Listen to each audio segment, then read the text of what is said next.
Aloha, this is Dawn Marie with the Divine One Foundation, another episode of Take Two. And today I felt inspired to actually read from a manual from my teacher in Divine Oneness. Thank you, Sage. Here in the islands, we've had a lot of reoccurring opportunities that create a lot of change. And sometimes, especially in the media, these things are called natural disasters. Right now we're filming inside today instead of outside because there's a hurricane that's a few hundred miles off the coast and seems to be going by, and winds are picking up, and definitely there's been plenty of rain. And I just recently moved from the Big Island after Tutu Pele, the lava came through in the lower Puna. And so I chose to take that opportunity to experience some new time here on the island of Oahu. So one of the things that I wanted to share is when things are coming up in our lives that really feel beyond us. They really feel beyond us. Natural events, or someone's dying, or even in ourselves.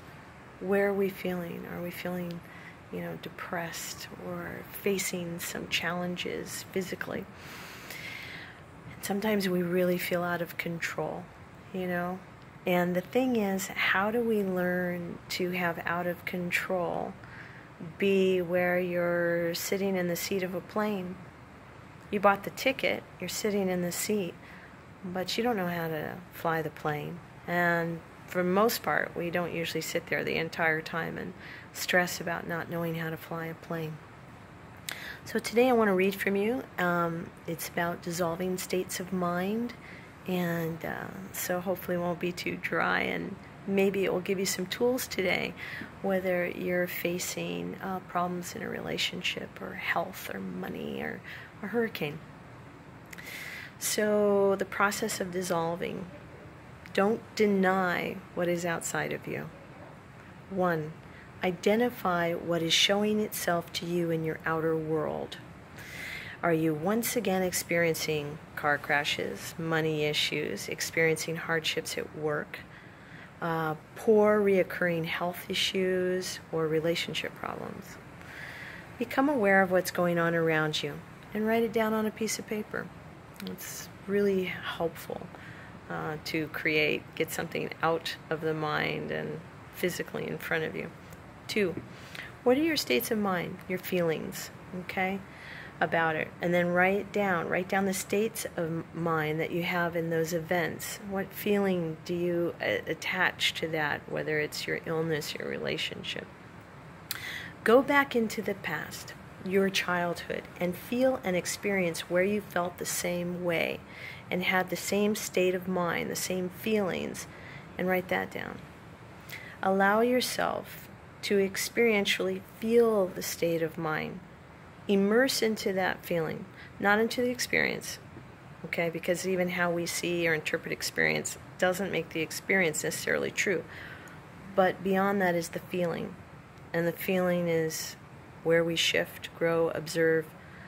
So, number 4, open your heart, aka higher mind. Sit in the center of your heart and allow this state of mind and experience to dissolve it. Watch it dissipate with an open heart.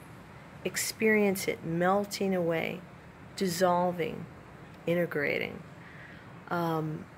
This will shift a little bit individually on whether you visualize warm, liquid light flowing over something, dissolving it. I find my I love yous very effective at that time. These feelings that come up, drop into them and say, I love you, I love you, I love you. And when I'm repeating that over and over again in that mantra, it's very challenging actually to experience anything but that. So one to try. Your heart center, aka your higher mind, is your authentic divine self. If you experience any state of mind again, it simply means that you need to dissolve it again. And don't worry about how many times it takes. Just hang in there. So when the state of mind is completely dissolved, one has actualized consciousness beyond that state of mind. Then it will never recreate itself again. Remember, states of mind are both positive and negative. People are usually happy to dissolve their negative states of mind, but will continually identify with their positive. They're the ones they save for last. Well, working on it. So I hope that's helpful for those of you going through this worldly time.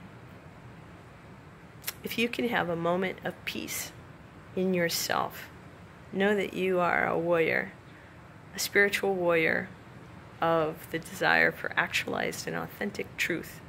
And when that exists within you, it sure gives the outer world a better chance to reflect it back.